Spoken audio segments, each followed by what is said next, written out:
Yeah. So you can feel that. Welcome back to PoPolitickin.com, your home for self-help meets hip-hop. Right now, we're live on YouTube. Check us out on iHeartRadio, Amazon, Spotify. 1212. I'm in the place to be with Timo James. How you doing, bro? I'm good, fam. How you feel out there in San Diego? I'm great, man. Great. So I remember you was on Two Black Brothers probably like, I want to say a year or two ago, but you wasn't the artist yet. So now I see you, now you're singing. So we just want to have you on talking about that. So how was that transition for you? You went from like, I know you was more behind the scenes to in front of the scenes. Just had to get myself prepared for it, and it's been a blessing. I mean, it's like, it's a bundle of joy, bro, to be honest about it. You know what I mean?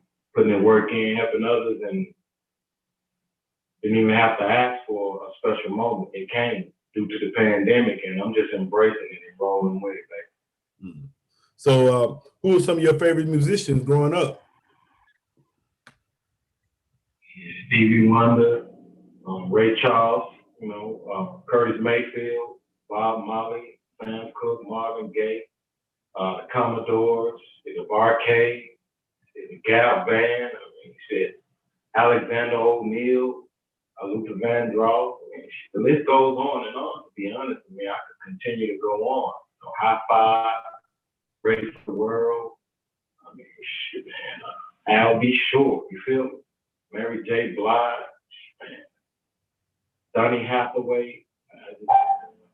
It's too many to, you know, have a small period of time and attempt to name them all, but it's all across the board to just be blank about it. So what made you, like I said, because I know you more of like a promoter for years. So what made you like, was it a breaking point somewhere where you was like, man, I'm just gonna start doing this myself? Like what made you, after so many years doing the promoter thing, like what, over like 20 years almost, right? Yeah. So like finally want to be, drop your own music after so long. Well, if the pandemic hadn't come and forced us to have to, you know, adhere to government made a rule, bro, I'd probably still be doing what I've been doing for the last 10 years. Continue to learn and continue to help empower upcoming independent, you know, movement. The pandemic forced me to have to make adjustments because I had a comedy Southern Soul tour scheduled, and we were unaware. We had uncertainty. So all those things got postponed and eventually canceled. And during the time, I just had a lot of time with myself. And generally, you know, as a musician, as an artist, you're listening to music. It's either you're listening to other major artists, or you're listening to the artists that you've been working with, or you're listening to production. I've always kept a camp of producers. And so, man, I was just listening to production because this artist thing has always been in my subconscious, like a monkey on my back.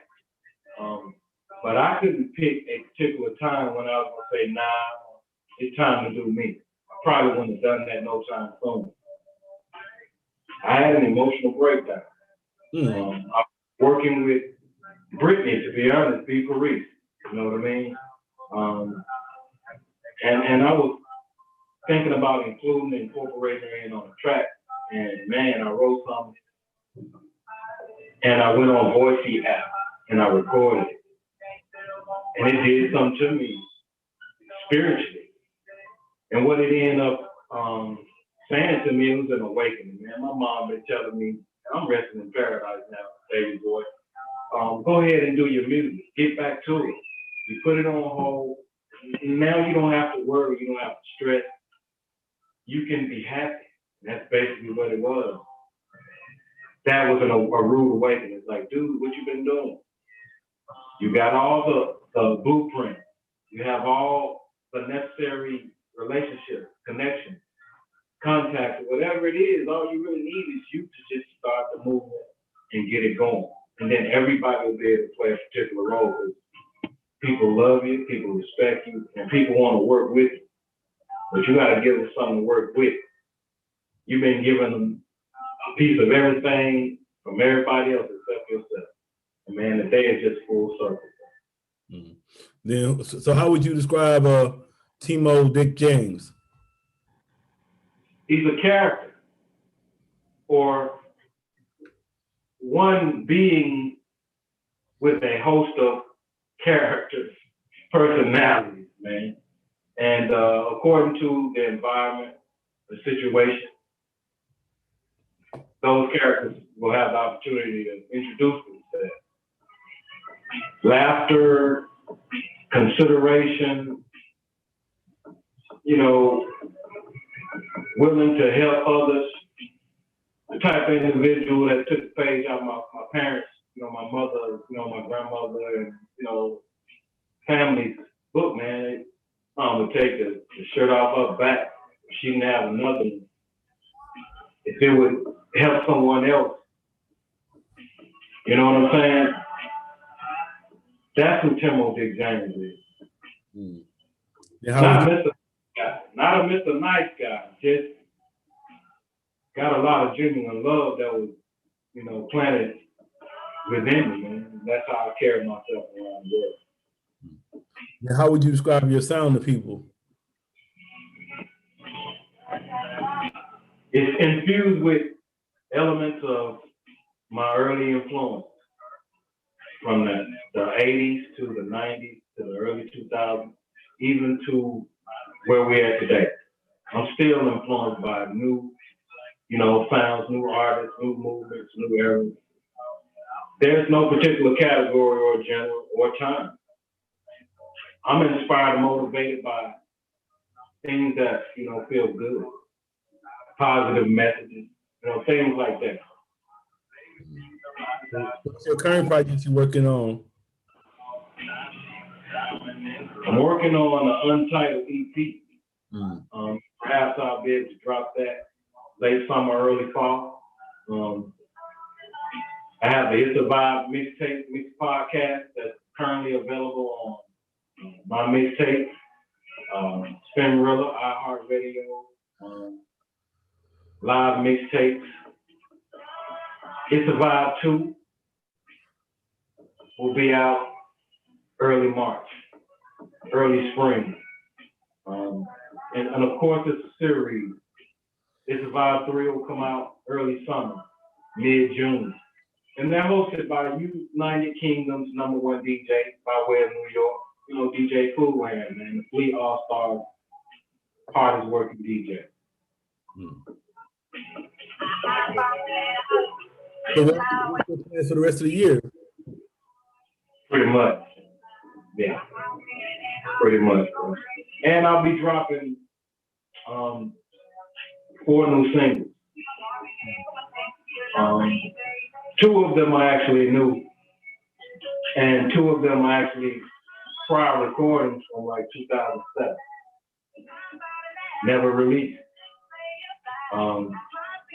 Rest in peace to Josie Wells, who's a popular Brooklyn MC and a Carolina MC. We did a track in 2007, man, and he got ill, man, and we didn't pursue it. So it's come full circle. It's called Better Days because it's that time and it's that day and that era. We're all looking for, striving for, not hoping, better days. 2021 going forward with all this fighting and, you know, representing and standing up and reaffirmation that we did in 2020. That's basically what the message is about the song, you know, this song. And then I also have a song when I had a group in the Carolinas called DSO, down south, you know, originally. I recorded a song with Platinum, lead vocalist of the R&B Platinum group today, from the popular soundtracks, you know, House Party, you know, the hymn, do you really want him, do you really want me, you know what I'm saying, and why are you getting funky on me, you know, Big Bug. And that track's called Love Love. I knew when I created the track that it had a message, but I hadn't been an artist in over 10 years, so I really didn't know when I was going to bring that track back. And now it's the opportunity. It's the time and day and era, and, you know, the world needs love. It needs genuine love from every boy, or extended to every boy, every girl, every woman, and every man. You know what I'm saying? The joy of caravan of love, stand up, stand up. Everybody. That's right. That's right. Shout out to, Ronald Isley, man. The caravan, baby. I will say, so describe your process when you create music? Process is always around you. Like, for example, the new music that I created, like I'm Dreaming, it's a mindset. And then I had a new inspiration who's featured on the track, who's also featured on, All I Need, and that's IamBril, the princess of Big James and management. I got 2 baby girls. You interview, the first lady, B. Paris. And today, you'll get a chance to meet IamBril live. She's going to come on with us in a few minutes.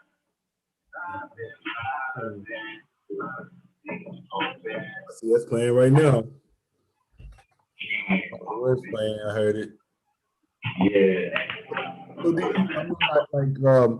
are you writing the song, or you just freestyling? How you doing it? I wrote All I Need. And it was just for me originally. And then she and I started spending time, and she came over during a rehearsal session.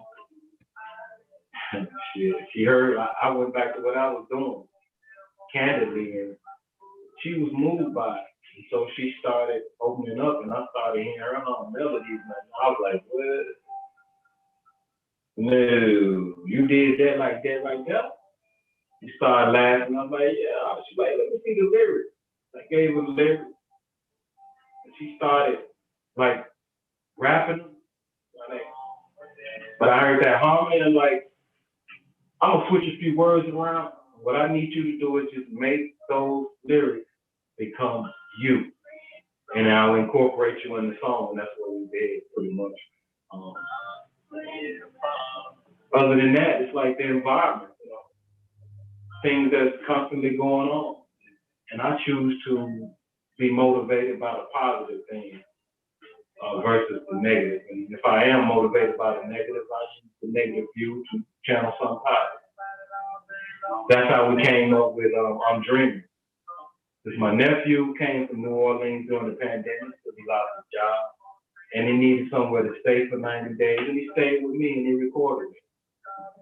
And he would not let me do the same process that I did with All I Need, man. He made me freestyle that. That's how I'm Dreaming came. He made me freestyle. As far as I see you doing a lot as far as marketing, so I just want you to talk to the artists, as far as when they drop a single or EP, what's the importance of marketing? That's the key focus, because that's how people get to know who you are. That's how people know where to find you. That's how people get to see what you're about. They get to sample your music. And when people get to see you and interact with you and can put a face with a sound that may be popular, to them, that's how you grow your fan base. Today, the new era is about digital. And when you can tap into that digital marketing, you have the biggest opportunity to get known on a global scale, far greater and at a faster rate than you would physically, hand to hand, like we used to do. Nothing wrong with the street team promotions and marketing. I still use it. It's very vital. Because people never forget face-to-face interaction. They never forget that exchange of good energy. Yet, you can cut the time period, in an impeccable, span, man. And people can get to know you before you actually get to know them. And that's very vital, especially when the pandemic lets up and they start, booking. And we get to go back and start doing live, performance. People have the chance to go in and do some, spend some time and research and listen to your music, your catalog or whatever. And so by the time you get to meet them, they will have channeled your lyrics, and they can recite your lyrics to you together with you during your live, performance. So hey man, that's great. What are some of your interests outside of music? Community development, childhood, early stages of childhood development. Enabling people, exchanging information. I love oral communication. I like to speak to people publicly because I've learned quite a bit of things, and I don't have a problem when I have the right audience and they're tapped in and giving me their attention. I give them back information that they otherwise might not know where or how particularly to do research on, or may not be as sharp as some of us are when it comes to interpreting things when we read it, because a lot of them have tricks and they're intended to confuse you. So I like to simplify things for people. You know what I mean? Yeah. I'll say helping.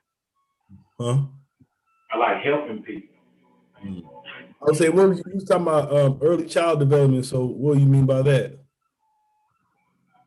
Well, kids are inhabitants of their environment. Teens believe when you give them something that they can see, actually reach out and touch that's positive, it's powerful. That's how you influence them. And it doesn't have to start on television. We're the first stars that kids should see. We're the ones that actually take care of their means of doing more than just survive. So if a big brother, a cousin, an uncle, a father, grandfather, auntie, grandmother, they should be championed first. So when we can be firm examples, the children have a great opportunity for their minds to be shaped and formed before their eyes start seeing things and start believing in the things that aren't really a part of a reality. Plant the seeds in the mind first. And then let them see you walk that walk. Whatever you do, it's okay because we all got our own private personal lives. However, in the eyes of the children, the only thing they should be able to experience is positivity. And what you say is a good business start right now?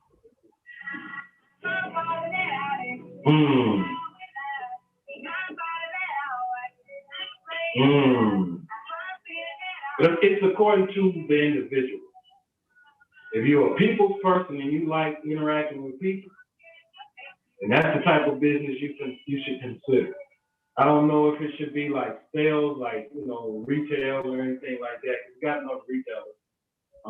And if it is something like retail, then it needs to be something that, according to your area, your market, people don't have direct access to. And you need to be the type of personality that they love coming to, because it's always going to be a positive exchange. So whatever it is, it needs to be something that can empower yourself. Because once you can empower yourself, people can see that. They can grasp on that. And then they can see that with a mirroring reflection, that if he or she can do these things, then so can I. I can take a page out of your book. So I can apply it myself. Now I was gonna ask you about your hair. I said, how long you been growing your hair out? Since 19, let me stop tripping. I've been growing these dreads since 2007, 2008. Oh, okay. Shit, they long though. That's a long time though. It's 12 years. What made you grow them out? You see, I don't have any around, saying everything's up to the cranium. I had to cut them because, man, I couldn't get no sleep. I couldn't sit down without hanging or choking myself, being in my food, in my car door, in the house door, or just playing with the kids and, kids stepping on it. So I had to cut them, bro. Otherwise they'd be down to my ankles. What made you grow the dreads in the first place? Influence, nature, learning, you know what I'm saying? Empowering self-knowledge and, influenced by Bob Marley, you know. So I say, hi. So it's like, man, once you get that knowledge and that information, and then you grow up with brethren, a lot of them were naturally, you know, dreads. And a lot of them are my partners for 20 plus years. So it's almost as though I adopted that lifestyle because in the Carolinas, you got a lot of Caribbean. You know what I mean? From those ports. And so there's a lot of Jamaicans. And then like in 1995, 96 and so forth, man, the majority of my partners, when it came to hustle and outside investment, that's what they were, Jamaicans and Africans. You know what I'm saying? From like the Musa from Kenya. You know what I'm saying? During my travel. And so I was influenced and I learned during my readings that those were antennas, you know, and the universal creators would communicate to us telepathically through our antennas. And so it attracted me spiritually and mentally. What you think about the dudes that be getting the fake dreads and shit, or fake beards? Hey man, to each his own, you know what I'm saying? Because they ain't no telling what they're going through in their own personal lives to have to, you know, alter their appearance or do something to give them self-confidence, you know what I'm saying, within their own skin. But on the flip side, I think it's absolutely hilarious, bro. You know what I'm saying? Because people ask me, and I know it's based off of what you just said. Are those actually my dreads? And I'm looking at them like, you can see everything that's going on in my head. How can you not know that these are the real thing? I mean, versus a hat or extension. You know what I mean? My hair is kind of funny, so you can see my scalp. Yeah. I say, so yeah, you're a wrestling fan. Say it again. It looks like you're a wrestling fan. Who fan? A pro wrestling fan. Woo! Ric Flair, Stone Cold Steve Austin. I mean, yeah, baby. The list goes on and on. Absolutely. Flying Brian, yeah. Mm-hmm. That's the all elite belt right there. Yeah, baby. Yeah, that's fine though. That look like you got the original. That's like original one right there. Yeah. Yeah. All right.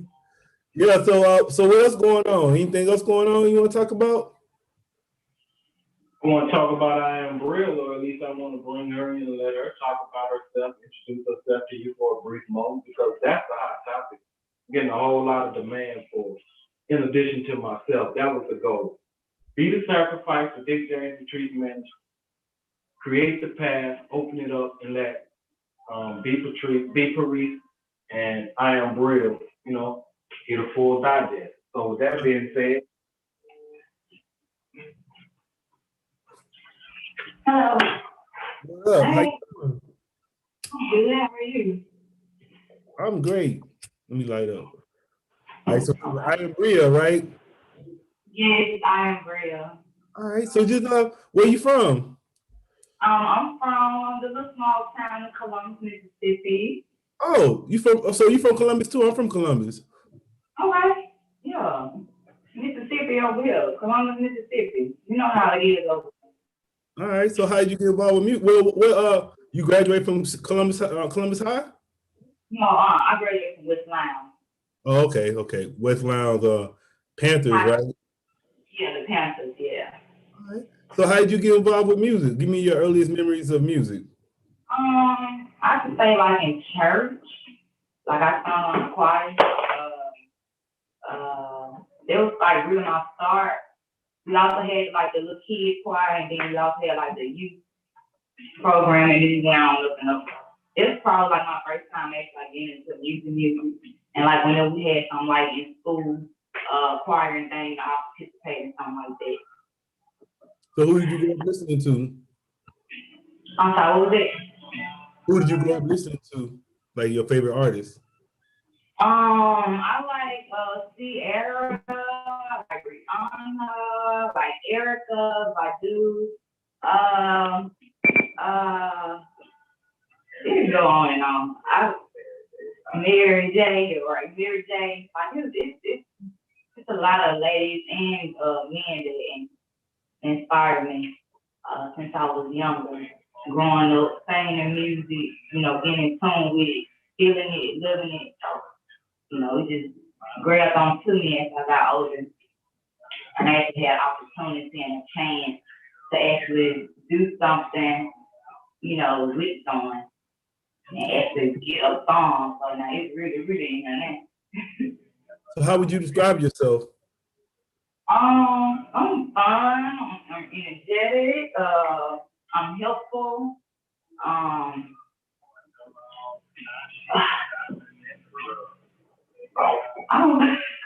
yeah, those, I'm thoughtful, I'm I'm a loving person.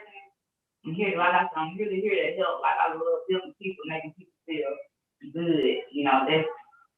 That's something I love, allow themselves just to feel, love, so it can go along. And how would you describe your sound to people? My sound, that's gonna be a little different. Like I really come off the top with things. Like I can just when I hear the sound, when I hear something, when I hear the sound of it, I really just go in. So like it's really just gonna be like a flow, like a vibe. Like whenever you hear me, it's gonna be, me. Just IamBril, me. Describe your creative process. The process it's been coming a long way, and it's really been a great process. Like during the pandemic, it really, really helped me out because at first, like I really wasn't doing that much, like as far as into music.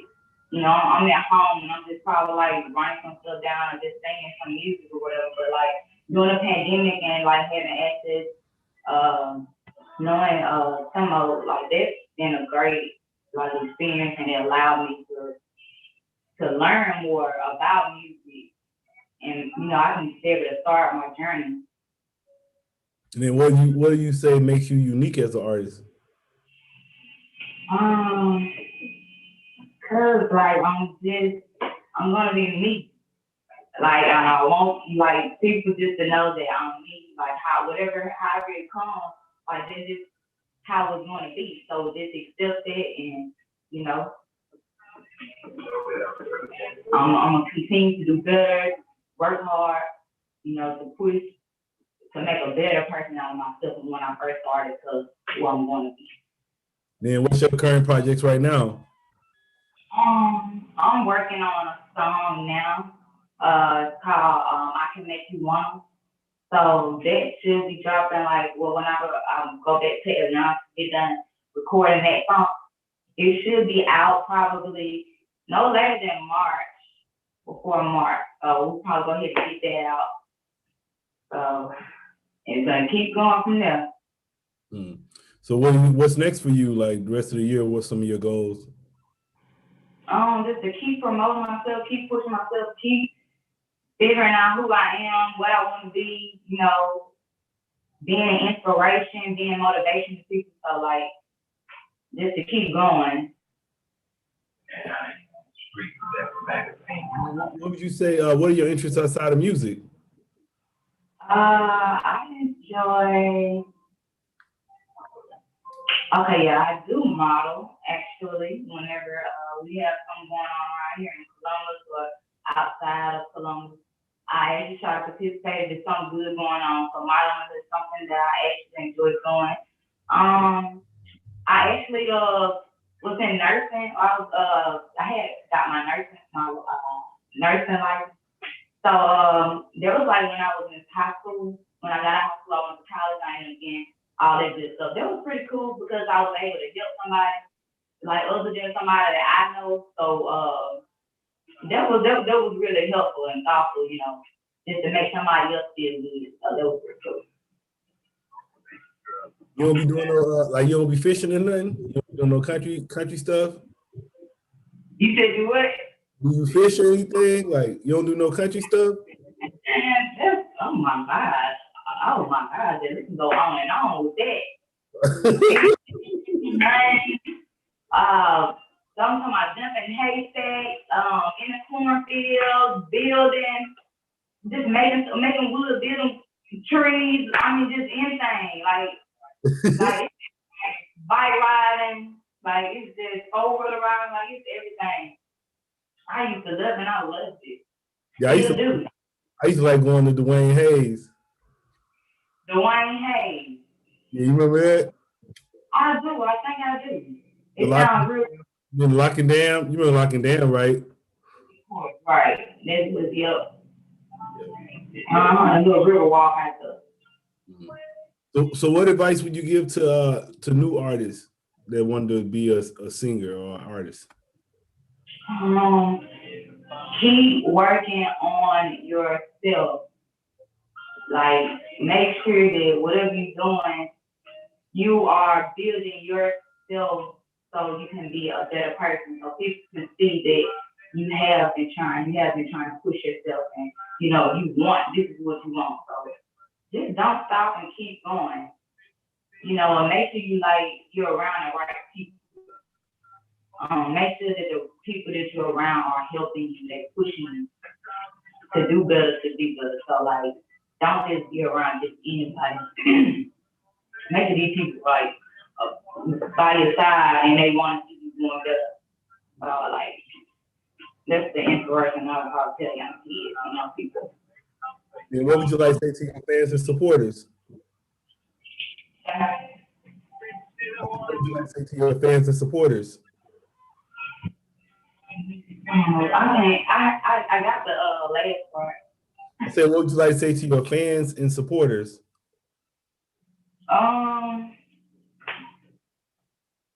That's like, I would just say,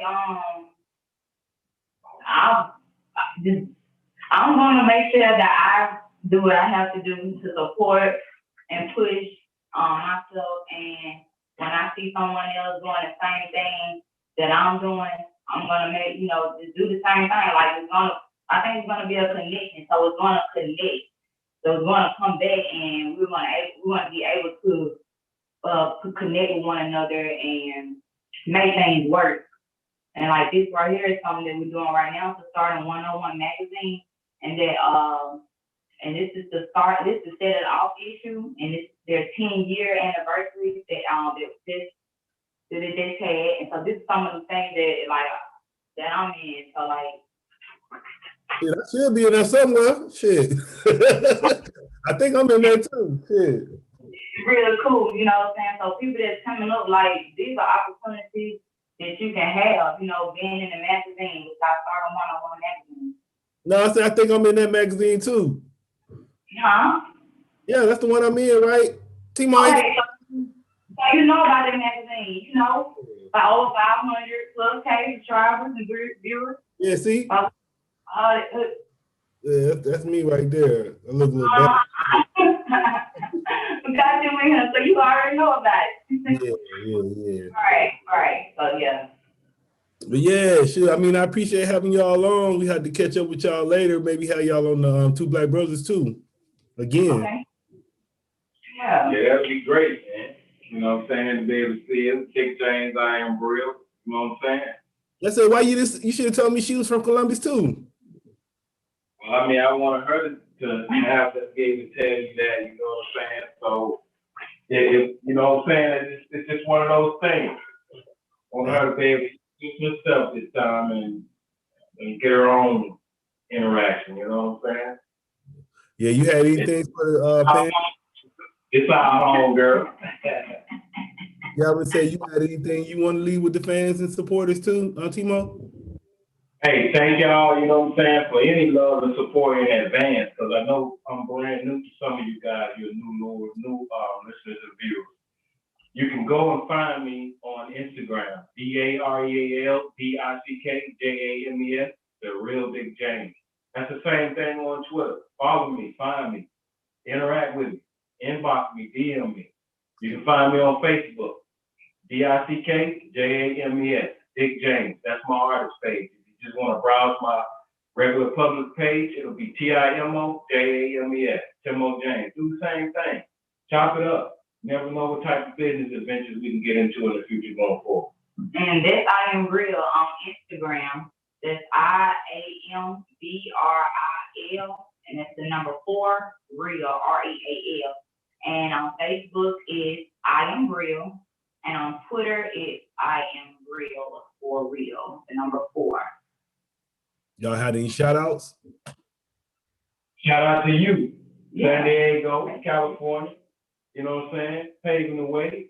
#1 podcast. Our home team from Columbus, Mississippi. This is what we do. We connect and we empower one another. So shout out to you for having us on here, baby. We appreciate you. And shout out to anybody who's viewing.